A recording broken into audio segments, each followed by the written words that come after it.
Hi everyone. तो कैसे हैं आप सभी? आई होप आप सभी स्टूडेंट ठीक होंगे। तो मैं विवेक आपका फिर से स्वागत करता हूं आपके लिए परिवार कॉलेज अपडेट्स में। तो देखिए, आज की वीडियो होने वाली है सेकंड सेमेस्टर का जो एग्ज़ाम आपके इस महीने से शुरू होने जा रहे हैं, उनके लिए इम्पोर्टेंट इंस्ट्रक्शंस और गाइडलाइंस क्या रहने वाली है ड्यू सोल और एनसी वेब के स्टूडेंट के लिए। तो वीडियो स्टार्ट करने से पहले अगर आप हमारे चैनल पर पहली बार आए तो चैनल को सब्सक्राइब कर ले और हमारा टेलीग्राम चैनल भी ज़रूर ज्वाइन कर ले। लिंक मैं डिस्क्रिप्शन बॉक्स में आपको दे चुका हूँ। तो जैसे कि आप सभी को पता होगा, आपका जो एडमिट कार्ड है वो जारी हो चुका है और अभी भी काफ़ी ऐसे स्टूडेंट हैं जिनको एडमिट कार्ड डाउनलोड करने में कुछ प्रॉब्लम आ रहा है। तो आप एक काम कीजिए, अगर आपका एडमिट कार्ड अभी भी डाउनलोड नहीं हो रहा है तो एक ईमेल मैं डिस्क्रिप्शन लिंक में प्रोवाइड करा दूँ, उस ईमेल पे आप मेल डाल सकते हो अपनी डिटेल के साथ। उसके अलावा अगर आपके पास टाइम हो तो एक बार मंडे के दिन विजिट कर लेना। अगर आपका एडमिट कार्ड सेकंड सेमेस्टर का सोल का अगर शो नहीं होता है तो सोल जाकर इस प्रॉब्लम का आप सॉल्यूशन ले सकते हो, ठीक है। इसके अलावा काफ़ी स्टूडेंट के ऐसे भी कमेंट आ रहे थे कि सर मैंने इंटरनल असेसमेंट अलग सब्जेक्ट का दिया और मेरे जो एडमिट कार्ड में जो सब्जेक्ट है वो चेंज थे, तो मैं क्या करूँ। अब आप कुछ मत करिए, जो सब्जेक्ट आपके एडमिट कार्ड पे शो हो रहे हैं उन्हीं सब्जेक्ट के एग्ज़ाम आप दीजिए। बस इससे ज़्यादा आपको भी कुछ नहीं करना है, यानी कि आपको अपना एडमिट कार्ड फॉलो करना है। तो मोस्टली स्टूडेंट के कमेंट्स होते हैं कि सर किन किन बातों का ध्यान रखना चाहिए। तो देखिए, मैं कुछ चीज़ें आपको बताना चाहूँगा कि जो आप एडमिट कार्ड जब आप लेते हो, जब आप एडमिट कार्ड डाउनलोड कर लेते हो, तो एडमिट कार्ड चाहे वो ब्लैक एंड वाइट हो चाहे वो कलर हो, तो किसी भी एक फॉर्म में आपको डाउनलोड करके प्रिंट निकलवा लेना है। देन उसके बाद उस पर लैमिनेशन नहीं करवानी है, ये इस बात को आप ध्यान रखिए, ठीक है। ब्लैक एंड वाइट भी चल जाएगा, फ़ोटो कॉपी भी चल जाएगी, तो निकलवा के आपको अपने पास रखना है। आईडी प्रूफ क्या क्या लेकर जाना है? आईडी प्रूफ आपको अपना एक आधार कार्ड या पैन कार्ड, कोई भी एक आईडी प्रूफ जिससे आपकी आइडेंटिटी का पता चले। इसके अलावा आप सोल आईडी कार्ड भी ले जा सकते हो और एक आधार कार्ड वगैरह ज़रूर साथ में लेकर जाना, क्योंकि कई ऐसे कॉलेजेस होते हैं जहाँ पे चेकिंग वगैरह हो जाती है, ठीक है। इसके अलावा काफ़ी स्टूडेंट के ये भी कमेंट रहते हैं कि सर हम मोबाइल फ़ोन ले जा सकते नहीं ले जा सकते। तो वैसे तो आपको ये चीज़ बताने की ज़रूरत मुझे है नहीं, क्योंकि आप पहले से ही जानते हो कि आपको क्या करना है। तो फिर भी मैं आपको बता देता हूँ, अगर कोई न्यू स्टूडेंट है तो देखिए, मोबाइल फ़ोन एग्ज़ाम के पहले तक अलाउड है। मतलब एग्ज़ाम शुरू नहीं हुआ और आप मोबाइल फ़ोन लेकर अगर एग्ज़ाम रूम के अंदर जा रहे हो तो तब तक आप चला सकते हो जब तक आपका एग्ज़ाम स्टार्ट नहीं हुआ है। जिस समय एग्ज़ाम स्टार्ट होगा, जिसकी ड्यूटी लगी होगी वो आएगा और आपसे बोला जाएगा कि आपका जो बैग है वो यहाँ पे सबमिट कर दे। या तो वो अपने बाहर रखवा लेगा, आपको उसके सामने रखवा लेगा, या वो आपके रूम के बाहर रख देगा उन बैग को।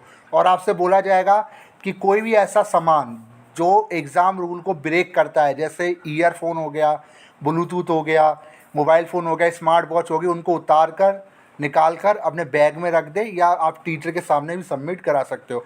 अगर एग्ज़ाम के दौरान अगर आपकी जेब में से मोबाइल फ़ोन या कुछ ऐसा डिवाइस पकड़ा जाता है या कुछ ऐसा मटेरियल जिससे आप नकल करते हो पाए जाते हो, तो ऐसी कंडीशन में वहाँ के जो सुपरिटेंडेंट होंगे वो आपको तुरंत एग्ज़ाम से बाहर करके आपका वो एग्ज़ाम कैंसिल कर देंगे।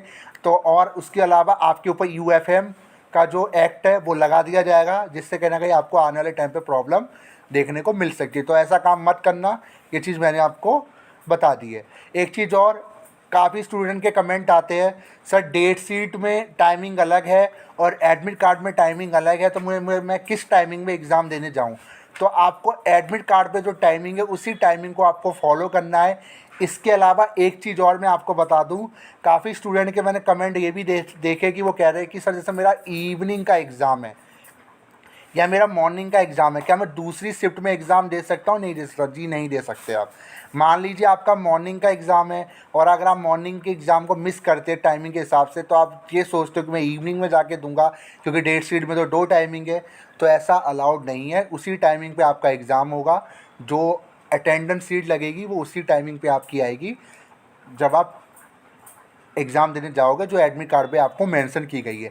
इसके अलावा काफ़ी स्टूडेंट के कमेंट्स रहते हैं कि सर किन किन चीज़ों का ध्यान रखना है एग्ज़ाम रूम के अंदर जब हम एग्ज़ाम देने से पहले तो मैं आप सभी को बताना चाहूँगा, जो आपकी आंसर शीट होती है उसमें आपको डिटेल फिल करनी होती है। तो डिटेल फिल कहाँ से करोगे? डिटेल फिल करोगे आप अपने एडमिट कार्ड से। जी हाँ, एडमिट कार्ड से आप अपनी डिटेल फिल करोगे। जैसे आपका एग्ज़ाम रोल नंबर वो फिल करोगे, नेम अगर मांगा जा रहा है तो दे सकते हो, सिग्नेचर आपको करना होगा, डेट आपको डालनी होगी, सब्जेक्ट का नाम आपको डालना होगा। जो जो चीज़ है वो आपको अपने एडमिट कार्ड से डालोगे। काफ़ी ऐसे स्टूडेंट हैं जिन्होंने एग्ज़ाम रोल नंबर की जगह 100 रोल नंबर मेंशन कर दिया था अपनी आंसर शीट में। तो मैं बार बार कह रहा हूँ कि डबल क्रॉस करके ही आप बैठो। जब भी आप एग्ज़ाम देने जा रहे हो, जब भी आप आंसर शीट को उसमें डिटेल फिल कर रहे हो फ्रंट पेज में, तो एक बार चेक ज़रूर कर ले कि वो सोल रोल नंबर है या एग्ज़ाम रोल नंबर। जितना मेरी नॉलेज में मुझे पता है कि एग्ज़ाम रोल नंबर ही फिल किया जाता है। तो फिलहाल एक बार आप दोबारा से देख लेना अपनी आंसर शीट जब भी आप एग्ज़ाम देने बैठो कि वहाँ सोल रोल नंबर लिखा है या एग्ज़ाम रोल नंबर लिखा है। अगर रेगुलर और मैं एनसीएफ की बात करूँ तो वहाँ कॉलेज रोल नंबर लिखा है या एग्ज़ाम रोल नंबर लिखा है, दोनों ही चीज़ अलग है। सोल रोल नंबर मत डाल के आ जाना एग्ज़ाम रोल नंबर की जगह। इसके अलावा एक चीज़ और, डिटेल भरते टाइम आपको एक चीज़ का और ध्यान रखना है, आपको डिटेल भरते टाइम कोई गलती नहीं करनी है। बाई चांस गलती हो जाती है तो उसको ऐसा नहीं है कि पेन से आप उसे काट रहे हो या कुछ कर रहे हो। ये सब करने से पहले एक बार वहाँ पे जिसकी ड्यूटी लगी हुई है, जिस टीचर की ड्यूटी लगी हुई है, उसको बुला के आप पूछ सकते हो कि सर मेरे से गलती से मैंने ये शब्द गलत लिख दिया, क्या मैं इसको काट के यहाँ पे लिख सकता हूँ? तभी काटना। अगर वो कहता है कि नहीं आप ऐसा रहने दीजिए, आप इसके साइड में दोबारा लिख दीजिए, क्योंकि ये चीज़ वो बेटर जानते हैं। ठीक है, तो कई कई कॉलेजेस में होता है यही कि वहाँ काट के साइड में लिखवा दिया जाता है, या किसी किसी कॉलेज में होता है कि वो काटने नहीं देते, साइड में एज इट इज़ वो जो भी आपकी डिटेल हो मेंशन कर दी जाती है। काटने से होता ये है कि वो एग्ज़ाम जो सीट होती है, जो आंसर सीट होती है, वो कंसीडर नहीं होती है, ज़्यादातर केस में वो रिजेक्ट कर दी जाती है। तो इसलिए कह रहा हूँ डिटेल भरते टाइम समय लीजिए, पूरा समय लीजिए, 5 से 10 मिनट का समय लीजिए, देन उसके बाद ही आप एग्ज़ाम स्टार्ट कीजिए। और क्या किन किन चीज़ों को फॉलो हमें करना है एग्ज़ाम देने से पहले? जो आपकी अटेंडेंस सीट होती है, दोबारा सुनिए जितने भी ऐसे स्टूडेंट, अटेंडेंस सीट पे साइन और अपनी आंसर सीट का नंबर ज़रूर लिख कर आना। जो अटेंडेंस सीट होती है उसमें डिटेल ज़रूर मेंशन करना। मोस्टली स्टूडेंट ऐसे होते हैं जो लेट पहुंचते हैं और अटेंडेंस सीट पर अपनी डिटेल मेंशन करना भूल जाते हैं, तब आपकी एब्सेंट आ सकती है। दोबारा बता रहा हूँ, तो अगर आप लेट जा रहे हो, आधे घंटे बाद अगर आप पहुँच रहे हो, तो अटेंडेंस सीट को भूल मत जाना। अटेंडेंस सीट प्लस जो आपकी आंसर सीट है उस पर सिग्नेचर जरूर टीचर के करवा लेना। वैसे तो ये काम उस ड्यूटी जिसकी लगी उसका होता है, पर ज़्यादातर केसेस जो पिछले साल देखे गए उसमें देखा गया है कि ज़्यादातर स्टूडेंट को नॉलेज ही नहीं था कि अटेंडेंस सीट पे हमें को डिटेल मेंशन करनी हो सकता है टीचर की गलती हो। पर मैं आपसे कह रहा हूँ ये आपका राइट है कि आप उनसे डिमांड करोगे, सर क्या हमारी अटेंडेंस हो चुकी है, सर मैं मुझे अटेंडेंस मेरी लगा दीजिए अटेंडेंस सीट में कि मैं पेपर मैंने देने आया हूँ।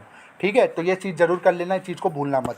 इसके अलावा जब भी आप पेपर शुरू करो तो एग्ज़ाम में सेंटर में आप आधे घंटे पहले पहुंच जाओ, क्योंकि ट्रैफिक को आप सभी को पता होगा, ट्रैफिक इस समय काफ़ी ज़्यादा दिल्ली के अंदर ट्रैफिक जाम काफ़ी ज़्यादा है, क्योंकि जब से यमुना रिवर का जो पानी है वो जब से राइज़ हुआ है तो कहीं ना कहीं ट्रैफिक की प्रॉब्लम में देखने को मिल रही है। तो एक काम करना, मान लीजिए आपका एग्ज़ाम जैसे 9 बजे से है तो 8:30 बजे इस एग्ज़ाम सेंटर पहुंच जाओ। अगर 9:30 बजे से एग्ज़ाम है तो 9 बजे एग्ज़ाम सेंटर पहुंच जाओ। आधे घंटे पहले एग्ज़ाम सेंटर पहुंच जाओगे तो ईजी आपके लिए रहेगा। अगर आप समय पर ही निकलोगे कि नहीं मेरा 9 बजे का एग्ज़ाम है तो मैं तो 7:45 बजे निकलूँगा, 8:45 बजे निकलूँगा, तो इसमें दिक्कत आपको होगी। 10-15 मिनट पहले निकलोगे तो लेट पहुँचोगे।